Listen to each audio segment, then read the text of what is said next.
Hello and welcome to livealittlehigher.com. This week we read Parashat Shoftim, and it says, "There must not be found among you one who passes his son or daughter through fires, one who uses divination, one who predicts through auspicious times calculations, or through omens, or one who practices witchcraft, or a group charmer, or one who consults the witchcraft of or Idioni, or a necromancer.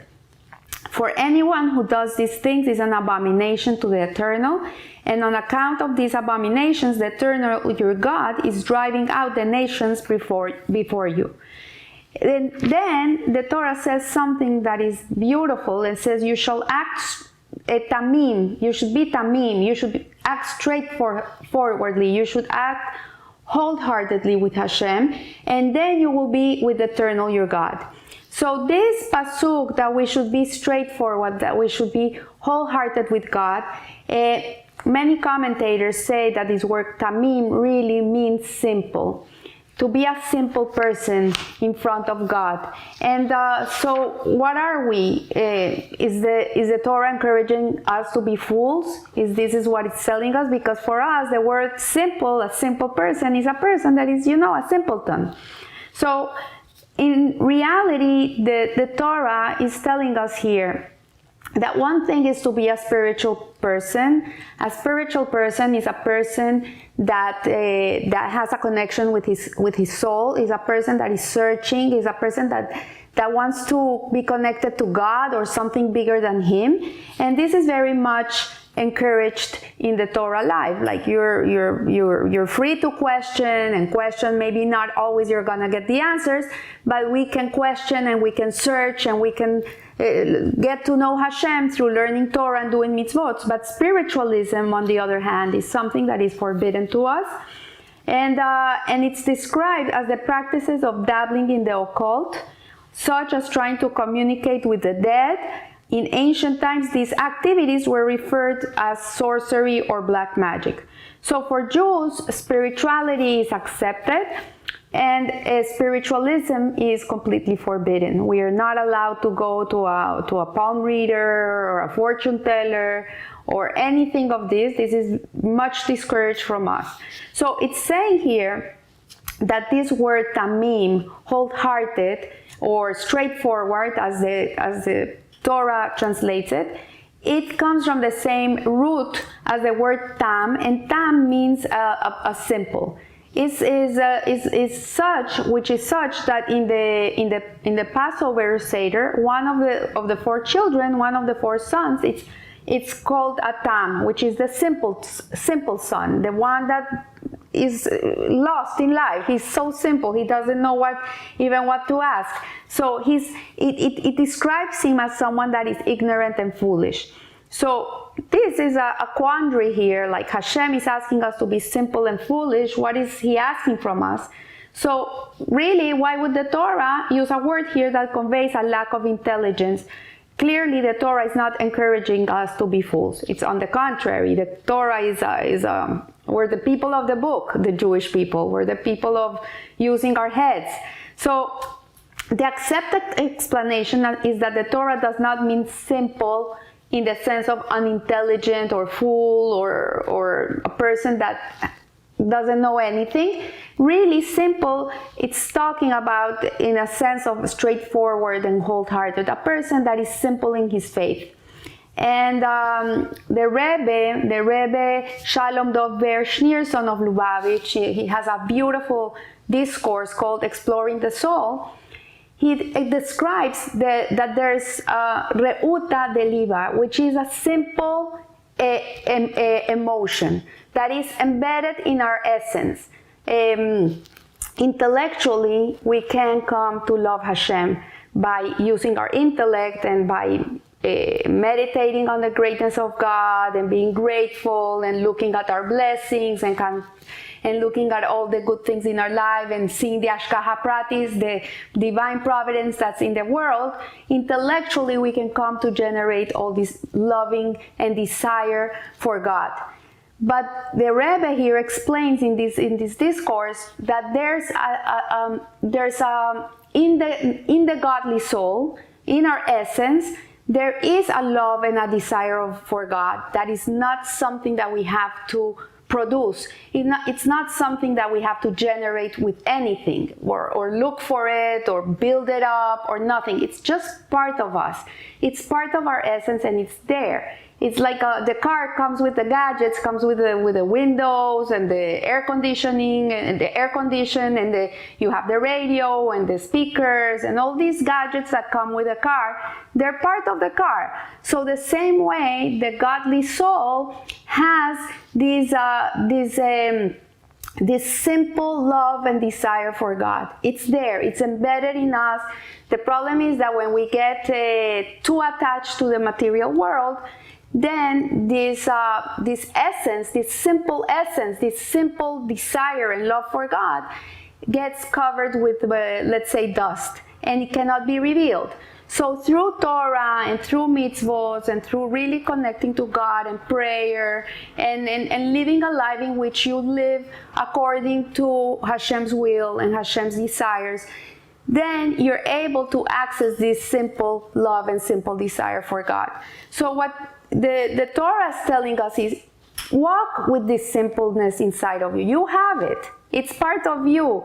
You just have to reveal it. You don't have to create it. You don't have to do anything. You just have to bring it out. So here, when it says the Tam is the simple son in the Seder, what it's telling us here is that this is not the meaning of what this pasuk is telling us. Here in the Torah, what it's telling us is that we should not be over sophisticated. We should not be cynical people. We should be filled with faith of God, simple faith, and with not having a need to understand everything and know everything that will take us to look in all the wrong places, dark corners of the world, which will bring us to a very dark place. So this explanation would help us understand a traditional inscription on many Jewish graves, tombstones, where it says, Ish tam ve'yashar, here lies a simple and upright man. Would any simple in the context does not mean unwise? It means simple and wholehearted in his faith. That his faith was a simple faith. He knew Hashem was there. He knows Hashem built the world. He has no doubt about it. He knows there's a purpose. He knows there's some meaning in the world. And he goes with God. He goes with God's plans. And the term is used to praise an upright individual who lived his life in honesty and rectitude and sincerity and wholeness. So the simple person accepts that God alone is the master of the universe. He doesn't try to outsmart his creator. He doesn't try to be better than God. Like some people question the world and how it's functioning, and it's like, okay, if you would be God, what would you do? There's a very important book by Rabbi Ari Kaplan that says if you were God, that's the name of the book, and it talks about how people would act if they were God. So this tamim, what it means is that we're not smarter than Hashem. We're not trying to outsmart him. We don't know more than him. And if God decides to take his loved one, he does not feel the need to find this loved one, this person that left this world, have to go to witchcraft and all these people to be able to connect to their loved ones. They do it in a different way. They do it by donating a Sefer Torah, by doing more mitzvahs, by helping a person in need. And that's the way, that's the Jewish way in which we connect to our lost loved ones. So the simple and upright person is one who bows his head to Kiss Torah. He's a person that has respect for rabbis. He's a person that's respectful to everything around him. And the founder of Hasidim, the holy Baal Shem Tov, he says that he taught us that people of simple faith are so special that their prayers can pierce the heavens. They can just open the gates of heaven because of their sincerity. They're sincere. They're genuine. They're not trying to be something that they're not. So this quality of simplicity sheds light on an enigmatic sequence in our prayer books. One of the prayers that many people are familiar with, Enke Elokeinu, and which is En Kelokeinu, right? So some communities recite it daily and some leave it for Shabbat. The words mean, En Kelokeinu mean there is none like our God. Then in the next line we say Mi Kelokeinu. So who is like our God? Now surely we should first be asking who is like our God. First we should say Mi Kelokeinu, who is like our God, but instead we say En Kelokeinu. There is none like our God. So who is like our God? And then by giving the obvious answer, there is none like our God, why do we give the answer before the question? So this is something interesting to note. So one famous explanation of this discrepancy is that we must first express our simple faith in Hashem. So first we say, there is none like our God. There's nothing like God. And then we say, who is like our God? Because first, for us, there's nobody like Him. So once we have established this fundamental principle of faith, we are then permitted to ask, Mi Kelokeinu. And is there anyone else out there that is like Him, that compares like Him? And are there any other candidates for us to worship and pray to? So, but the answer is so obvious that we say it outright and upfront, En Kelokeinu. There is none like our God. There's no question about it. We don't even question it. So now you want to ask questions and discuss philosophy? By all means, but first the principle of faith is that there's none like our God. So also the difference between a person that is a tamim, that is a wholehearted, straightforward person, and a person that is a non-tamim, is the ability to immediately accept new things. So for example, we get this coronavirus where our whole lives went upside down. We were always waking up and knowing where we were gonna go and what we were gonna do and where we're gonna work, and everything was like settled, and suddenly the lives of everybody turned upside down. So a person that is tamim, if you wanna know if you're a tamim person, a tamim person is a person that is measured by his reaction. If the person is able to withstand changes and go with the flow and accept it and say, you know what, this is from God, God sent this to me, and I have to be able to go with it, to get comfortable with it, not fight it, just go with the flow, go with this, then you know you're a person that is simple in your heart, that you're a tamim, not a simple foolish person, a simple intelligent person.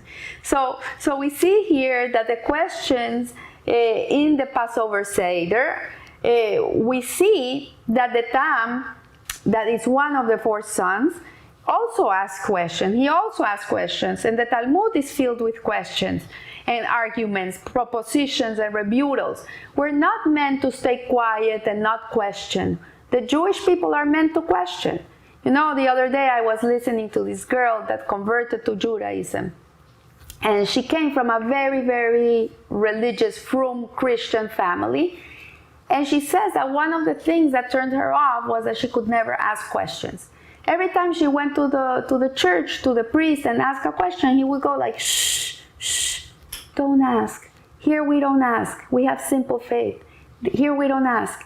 And this girl, she had so many questions. She was a person that wanted to know. And she went to college and she started learning different religions. And when she came to the class on Judaism, the first thing the teacher said when they came in, he said, welcome to the class of questions. Judaism is a religion of questions. And when she heard him, she says, oh, he got me. This is it. This is the place for me. So we are meant to question, we're meant to challenge, we're meant to understand what we need to understand. And we start with the premise of believe and then ask questions. First, we have to believe. First, we have to believe. Now, a non-believer is always going to find the reason not to believe. But a person that believes is a person that is looking for answers to believe. So we see here that we must believe and then ask questions like En Kelokeinu, Mi Kelokeinu, with simple humility and with sincere, wholehearted and genuine faith and trust in God. So we're beginning a new month. We're beginning the month of Elul, God willing, this week. And it's a month of teshuvah, it's a month of return, of going back to who we really are. The opportunity is huge. But the first step to being able to connect to God, to do teshuvah, to return, is to be simple, is to be wholehearted, is to be straightforward. This is the first step. Because if we're haughty and arrogant and full of pride, we can never come to achieve a true wholehearted teshuvah. So let us be simple, let us not be sly, let us be simple people, humble people. Let us not be people that are too shrewd and scheming people, like politicians, that they're full of bluff, or people that are just not simple and wholehearted people, not straightforward people. Let us learn to be straight and upright and genuine, so that one day, in many, many years to come, the day that we leave this world, it says, here lies a tamim, here lies a simple and upright person. So I want to wish you a good week, a Rosh Chodesh Tov, and remember, live a little higher. Thank you.